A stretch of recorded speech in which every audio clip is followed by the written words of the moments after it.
Ripley clone number 8. Like, this Ripley, or version of Ripley, or iteration of Ripley, deserves some props because she is a unique being. She's cloned from Ellen Ripley, and we see her in Alien Resurrection. Now, this is not the same woman that died in Alien 3. That woman died. This is a remnant of what left of her, and science pulled that part back to the grave, or from the grave, and tampered with it. So right off the bat, we got to look at the psychological effects of all this on this new Ripley. She's a psychological paradox. She's a woman who's not born from memory or mercy, but from genetic ambition. She's a hybrid clone. That means she's part human, and she's also part Xenomorph. And the cloning process created her as much from the alien DNA as the human DNA. And as a result, you've got an inborn identity crisis like you've never seen before. Now, the thing about it, she is very self-aware. She knows that she isn't Ellen Ripley, yet she carries her memories, her trauma, her rage, and her protective instincts. And she remembers dying. She remembers diving into the fire, and that haunts her as much as any Xenomorph experience could. Now, Ripley in this version, Ripley 8, isn't human enough to just belong with humans. And she's obviously not alien enough to transcend. So she's this really ultimate outsider. Kind of like a Frankenstein monster, but even more self-aware. She's the monster that knows that she's man-made, and she completely understands that concept. Now, in every single movie, or with Ellen Ripley, we've seen an evolution of her motherhood theme.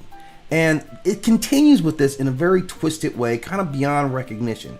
Whether the original Ripley was a protector of life against monsters, Ripley 8 is both the mother and the monster herself. Like, that's also like going on inside the same, set of memories, like the same type of consciousness. She feels like Ellen Ripley would. So that's going to be a big, moment for her to have to reconcile.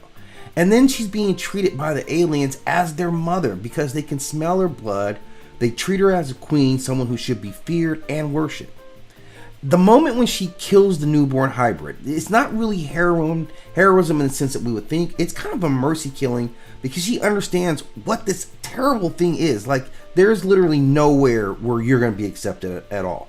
So in killing him, she's also reclaiming a part of her humanity. She kills the part that she does not want to see manifest. So it protects the part of her that's still human by not seeing that, and shows humanity by sparing him probably this painful existence.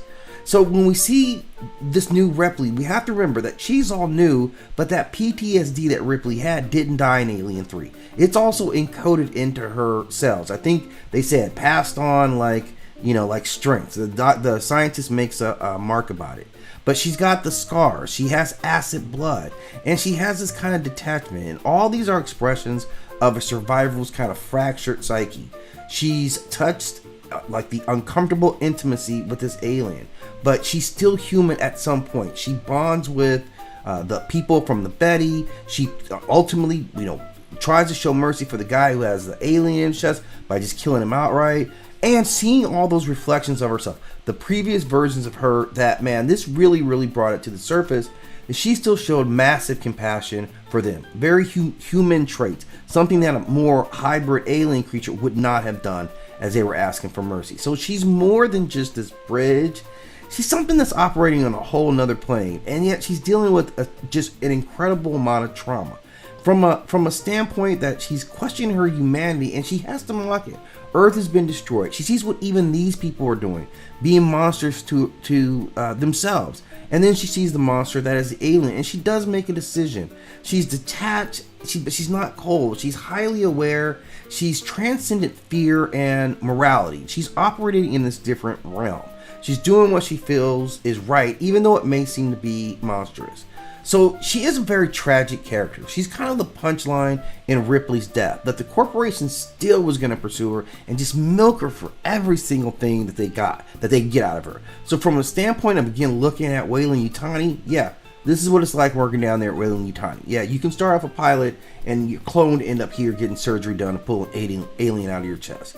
So that in a nutshell is her experience with this corporation.